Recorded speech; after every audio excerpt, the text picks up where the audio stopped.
안녕하세요. 위클리 사이언스 뉴스의 김상현 기자입니다.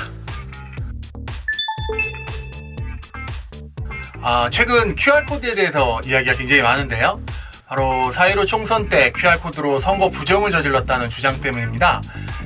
오늘 위클리 사이언스 뉴스는 국내 연구 성과 소식을 잠시 쉬고 QR코드에 대해서 좀 뒤집어 보려고 합니다. 대신 지난주에 나온 국내 과학계 연구 성과는 이 아래 자막으로 쭉 나가고 있습니다. 기회가 되면 요 내용 중에서도 재미있는 내용을 골라서 직접 연구자나 연구원 관계자분들을 만나서 내용을 전해드리도록 하겠습니다. 아무튼 오늘은 이제 QR코드에 대해서 얘기를 좀 해보려고 하는데요. 먼저 QR코드가 뭔지 알아야겠죠? 지금 화면에 나오는 코드 다들 많이 보셨을 겁니다.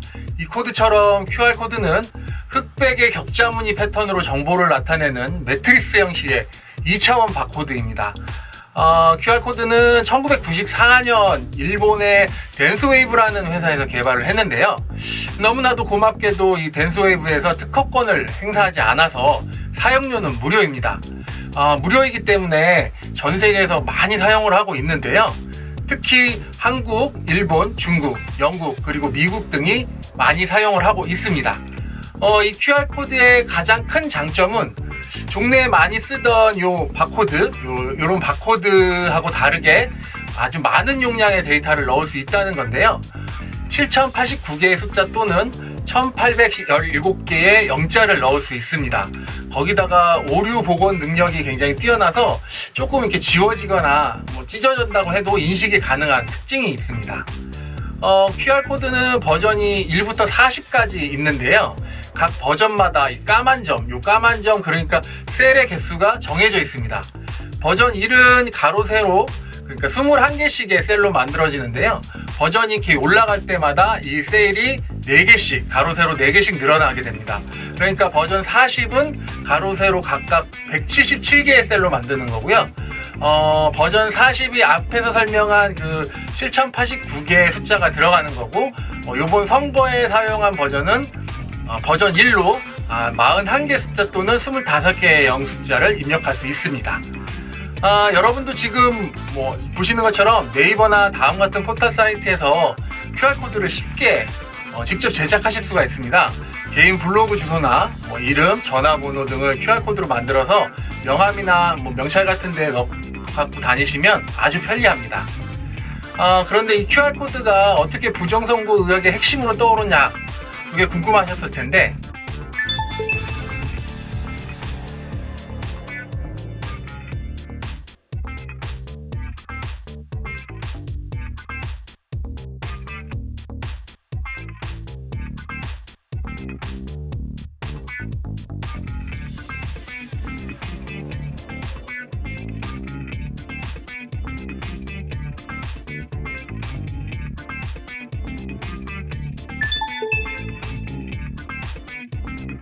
21대 국회의원 선거가 부정선거였다고 주장하는 일부 보수 유튜버와 미래통합당의 그 민경욱 의원 등이 요거를 문제에 삼고 나선 건데요. 처음에는 공직선거법에 바코드를 사용하라고 되어 있는데 바코드가 아닌 그 QR코드를 사용한 거에 자체가 불법이다 라는 논리였었습니다.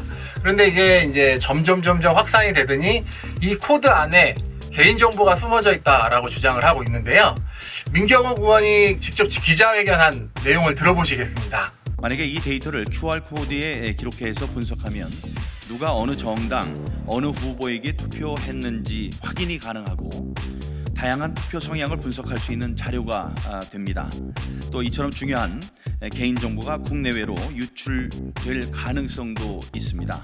앞서 말씀드렸듯이 QR코드가 이 버전이 높을수록 많은 정보를 담을 수 있기 때문에 생겨난 의혹이라고 생각을 하는데요. 그럼 사전선거 투표지의 QR코드에는 어떤 정보가 찍혀 있는지 이게 궁금한데요. 민경욱 의원이 페이스북에 제보된 사진을 올려놨습니다. 그 사진을 이제 QR코드, 그 사진에 있는 QR코드를 다음 앱에 있는 QR코드 스캐너로 좀 찍어 보겠습니다. 네, 찍어 보니까 숫자가 이렇게 나오네요. 선관위는 숫자 앞에 12자리는 선거명이고 다음 8자리는 선거구명, 그리고 그 다음 4자리는 관할 선거관리위원회명, 그리고 나머지 7자리는 투표용지 발급 순서대로 표기되는 일련 번호라고 이야기를 했습니다. 민경훈 의원은 사실이 아니라고 반박을 하는데요. 자신의 페이스북에 이렇게 올렸습니다. 사전선거 관리 시스템에 국민 500만 명의 개인정보가 들어가 있고 이곳에서 QR코드를 만든다라는 주장을 편 겁니다. 선관위에서는 그 관리 시스템에는 후보자와 예비 후보자 그리고 선거 사무원, 참관인 등 그 투표를 관리하고 있는 인원에 대한 정보만 있고 그 시스템에 여태까지 누적된 인원 정보가 이제 500만 명이 됐다라고 이야기를 한 겁니다. 이 후보자는 현행법상 병역, 재산, 전과 기록 등을 다 신고를 해야 되기 때문에 관련 정보를 그냥 수집해 놨을 뿐이라고 하는데요. 500만 명의 정보가 들어있는 서버가 있긴 있었던 것 같습니다. 이 QR코드는 2017년 지방선거 이후에 2018년에 문제가 또 제기된 적이 있습니다.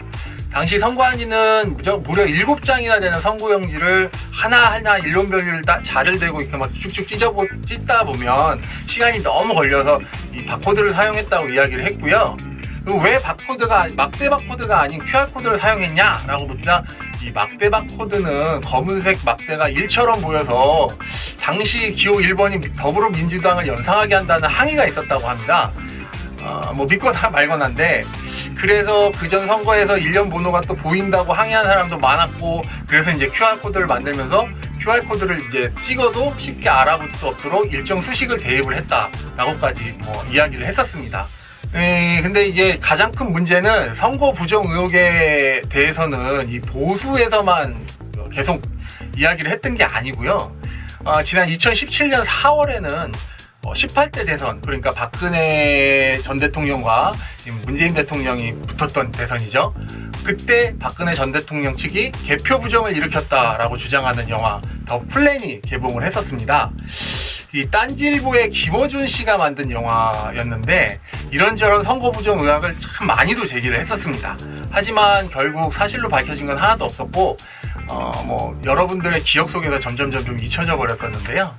정말 재미있는 건 이 영화에서는 미국 플로리다 오비도 지역에서 개표 조작 프로그램을 개발한 프로그래머 클린트 커티스 변호사의 미국 법사위원회 공개 청문회 증언 내용을 이 선거 부정의 근거를 들었습니다.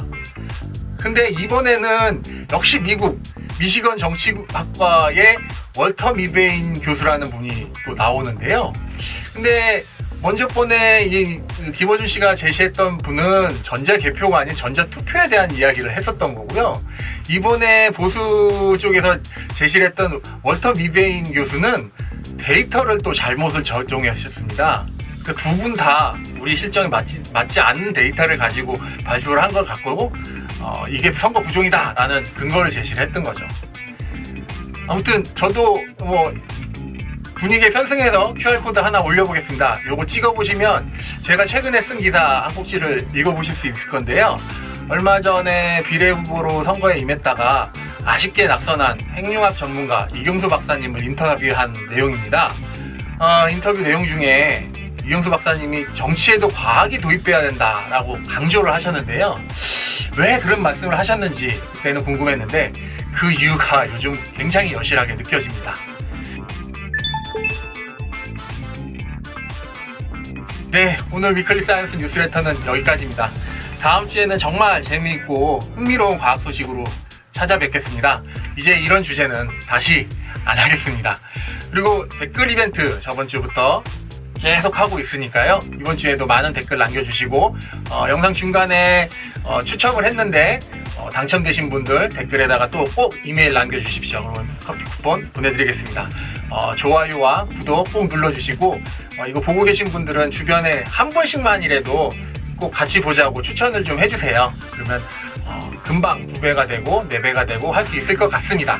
앞으로 여러분의 관심과 구독 먹고 사는 위클리 사이언스 뉴스레터니까요. 많은 도움 부탁드리겠습니다. 그러면 다음 주에 뵙겠습니다. 그때까지 모두 행복하십시오. 감사합니다.